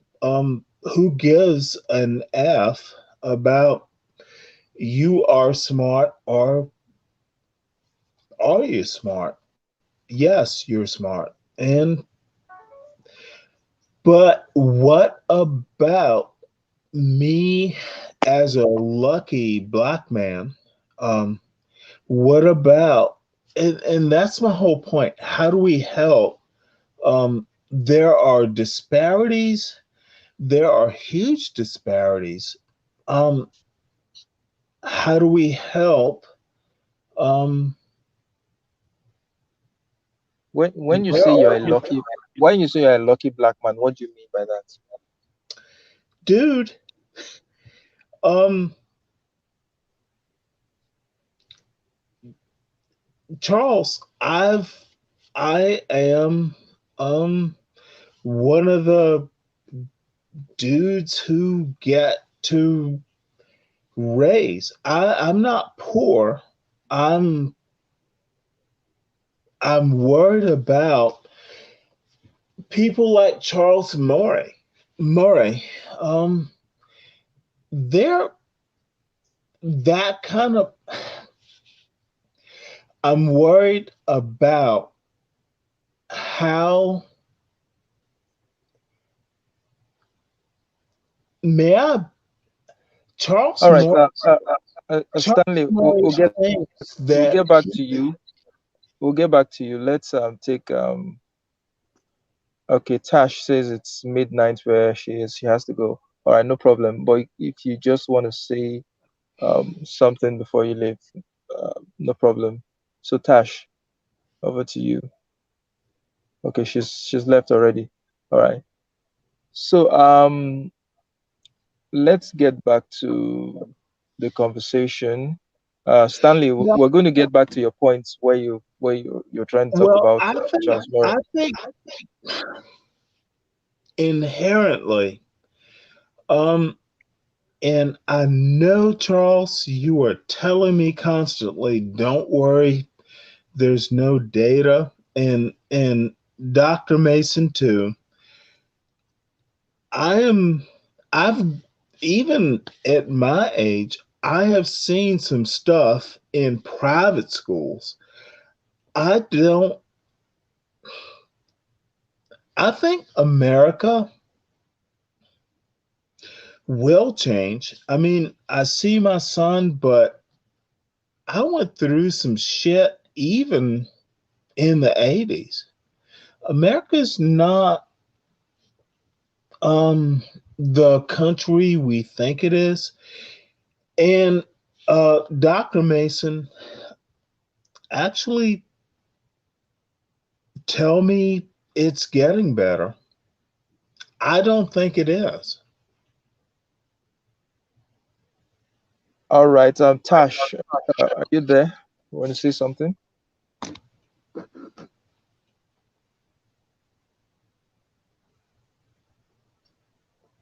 All right. Where do we even go from here now? Anyhow, we've had a very fruitful conversation for the past 1 hour, 50 minutes, and the original topic had been, you know, parenting, about parenting and children, And how children are a reflection of our values. And I believe that we've been able to establish the point that it's not all on the parents, that there are various other factors that contribute to the outcome of a child, that we cannot place it squarely on the shoulders of the parents. Kids learn from their peers, kids learn from school, kids learn from television, kids learn from social media, especially in this age. Kids learn a whole lot of things from social media. And I'm curious to think that those kids that did that silly thing about the black doll, it's very possible. I'm not saying that's the case. It's very possible they would have seen some very silly thing on social media and decided to just replicate it. It's very possible that their peers could have egged them on, and they decide to do that. I mean, kids do dumb stuff all the time. Even when I was a kid, I would say that I was bullied. I was bullied as a kid by my neighbors, not no, even in not not even in you. school, not even in school, by my neighbors at home. I was bullied. But Would, but that aside, kids would do you dumb have stuff. said, hey, there? Stanley, could you let me finish, please? Thank you. Yes, no. All right. So I want to agree with Kevin that there are many factors that contribute to a child. But what we did not establish today is how important is parental influence in the bringing up of a child? If we're going to put it in terms of percentages, what percentage would you attribute to the parental influence? And maybe this will just be the last question before we call it a night for today. So let me begin with Stanley. What percentage do you think that the parents are responsible Sorry, for sorry. Before, in the I would rather, well, I have, hey, quick thing. I didn't know this. Anand, asked me about orphans, and I didn't know. My son is a partial orphan. Um, um, he's missing a parent, and my son is part of that statistic. That is an interesting thing to know. So I didn't All know right. he was Muslim. Sorry, can I just Thank make you, a Stanley. So Tash, go ahead. yeah, sorry. Do you know what? I'm using my phone, and so I'm new Okay. to this, so bear with me. But yeah, I'm gonna probably jump off and have a listen in.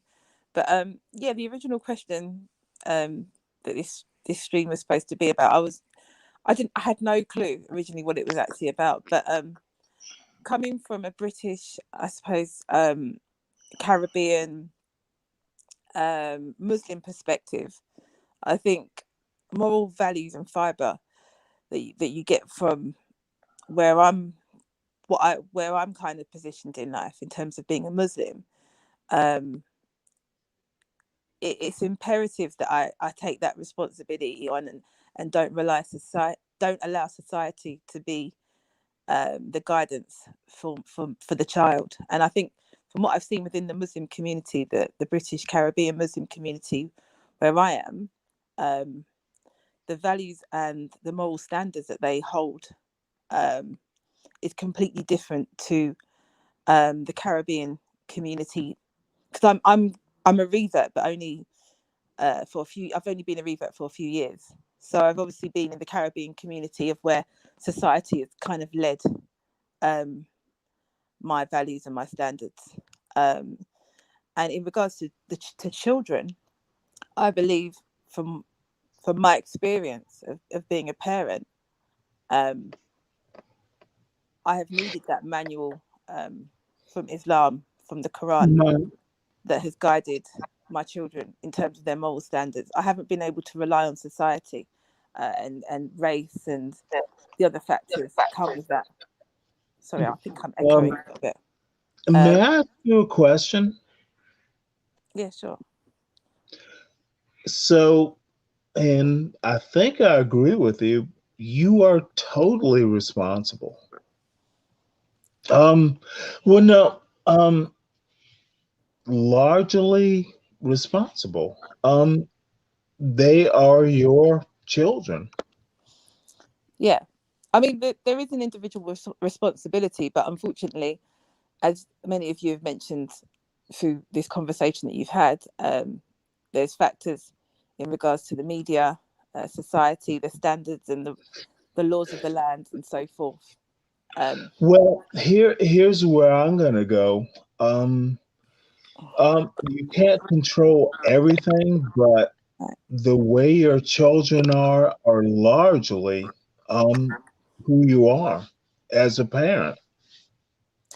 Yeah, I think in many cases that is correct. I think there are many that would probably argue against that actually, and feel that maybe society plays a big role. But I think if you are aware of the fact that society can kind of sweep your child into generalizations and stereotypes, it's Right. you have to put yourself in a position of where you action teaching and guidance and leadership skills from the jump. Yes, ma'am. But I got a 15-year-old. 15-year-old, how I think parents have a large part into how he is molded. That's the way I'm going. 18, that's the American voting age and all that stuff. You have a large part in how your children are. Yeah. All right, Stanley. So thank you very much for that. Tash, thank you very much for your contribution too. So Kevin, over to you. What percentage do I think good parenting plays in what bringing up a child? I'm not sure. I think that's quite difficult to quantify. I'm not sure at all. But what I would say, though, it does plays a large part in the rearing and caring of a child. I haven't really looked on any data that would give me a percentage, but I am blessed to really have parents that send me to university. I'm currently my last year, hopefully the degree give me a good paying job that one day I could buy her a car or a dream house, and then I will be a good parent too, and then my child will also be good parents. Yeah, and as always, Charles, thanks for having me. I really appreciate it. Thank So, you, Kevin, for your voice as usual. can I ask him a quick question, if you don't mind? You were saying that your parents have been because initially you were saying you're not sure if it can be put down to parents, but then But you were go saying, again, can you hear you're me? breaking. I'm hearing it clearly. Yeah, No, no. I think he said that he can't really put it down to a percentage, not the Oh, parents. okay. Yeah. Okay, yeah, statistic wise, I wouldn't be able to know that either. But I just wanted to ask if do you think that maybe if you didn't have if you lived in a different society, I don't know if you live in America or whether you live in the Caribbean, would it be different with your parents having similar values? Do you think the society around you, your environment, plays a role? Oh, 100%. Yeah, the, we are, we, as somebody says one time, I was watching a video and the person was like, some of us are not lucky to be born out of the right vagina. Sometimes where sometimes I think about it, I would say, hey, if my parents were richer and Mhm. whatsoever, I'll probably be able to take advantage of more opportunity in society. I would be given more opportunities in society if I had different parents. But I have to be grateful for what my parents does. But it's undeniable that if my parents probably was a prime minister or some other wealthy parents, I would be in a better situation than I am currently. Definitely. But with your values and standards being what it is due to your family, I do think many you of the be standard your that I choice. have, I inherited from my family. Yes. Okay, sorry. All right. All right. Thank you very much to both of you. Thank you, Kevin. Thank you, Tash. This is the first time of Tash joining us. I do hope that you'll be a frequent contributor in this channel where we talk about, we just x-ray ideas. We agree, we disagree, and we just. But the thing I love about the people I have here with me is that even though we get to disagree, we still come back and we just know it's about the ideas. It's not about the person. It's Yeah. not about the people. It's the ideas that we disagree on, and we try to sharpen our positions by engaging with people who disagree with us. Yeah. So, Dr. Sheena, yeah. So Before you do. Sheena goes, right? I want Okay. Sheena to comment on something, right? I am currently studying the philosophy of Hegel, right? I Okay. was wondering if you are familiar with him, and just what in your closing statement, just say like if you are, just say something about him, because I'm really enjoying his philosophy. Okay. Um, yeah, so that'll be a very quick comment then, Kevin, because I've read Hegel, but like the countless other texts and writers I've read, I don't remember him, and he didn't make a lasting impact enough for me to be able to cite him or quote him or anything to that effect. So can't help you there. But perhaps in future conversations you can refresh my memory. Um, yeah. So, what percentage can we attribute to parenting in terms of influence on an individual? I think that, like Kevin asserted, that's probably impossible to quantify. What's interesting to me is I kind of marking myself as an anomaly in ways, in terms of the participants and what has been expressed as a common experience of largely, I guess, of one in which parents are having positive influences, or I guess uh, being positive in ways that I can't say that I experienced. My own life story, of course, has been markedly different from what's been expressed today. And yet, I would say that still, because of my adoptive parents and my biological parents, I am 100% the person that I am today. And yet they taught me how not to be. So in that way, they influenced me. And my biological parents didn't graduate from high school. I have a doctorate. My adoptive parents, I want to say, graduated from high school at best. I have a doctorate, and I'm breaking the cycle of poverty and abuse and violence that has gone down from generation to generation, and both my adoptive side and my biological side. But I also recognize that in some ways, I'm the exception to what statistics and what data shows us about people who grow up in similar circumstances, including the fact that at my high school year, I had to drop out of high school, but I didn't become a statistic. I persisted, and again, I strive very intentionally to be quite the opposite of what was modeled for me. And yet, I recognize that that's not perhaps the most ideal expectation to place or project onto other people, because for whatever reason, I've been blessed to have the particular characteristics that I have that enabled me to overcome in ways that I did. But for other people, those characteristics are not as readily apparent. And I can appreciate the fact that that is so. And like Kevin was speaking to, this question of socioeconomic status, which is closely linked with education level and so on and so forth, can in some problematic ways influence the outcomes, both in how we see the world, but also how we are in the world. So that's to say that I'm echoing the sentiment that has been expressed, and also pointing to, I guess, a primary difference that I see for myself in terms of personal experience, that also shows me that it's not just parents that, I guess, inform how a person turns out. Because if that were the case, then in many ways I would expect to be a different person given the circumstances.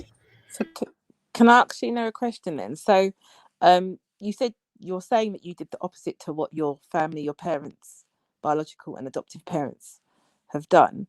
So where did you who did you identify with, and what made you be the person that you are today? Was it the environment that you were in terms of your peer group? What kind of drawed this kind of position that you're in now, that you're holding, yourself in? How did you get here? I attribute that largely to the fact that I had access to any book I could have wanted. Okay. While I grew up in a trailer park, I lived in a more affluent neighborhood, and Right. there was a public library, and I had access to books I read voraciously. That was really my escape, and school was my safe haven, and so I carved that out as part of who I am for as long as I can remember, because it really showed me that there was more to life than what I was experiencing, and I held on to that hope moving forward. So books were your go-to, so to speak. Oh yeah. So just another quick question. So you were saying that you wouldn't necessarily, because when I think about values, I don't necessarily think about decision making. So you made the correct decisions for yourself that have got you into the position that you're in, for example, reading books. But in terms of your values and your moral fiber, I feel people that are living in trailers don't necessarily have, poor values. Do you hold the same values as your parents in terms of, I don't know, possibly right from wrong, religion? What is it what's your experience there? Yeah, no. So to be clear, my biological parents killed two of my biological brothers when they Wow. were infants, and so that's why the state took my sisters and I away. And then my adoptive parents severely abused and neglected me. So that when I mentioned the bit about the trailer park just to indicate the amount of privilege I did or didn't have.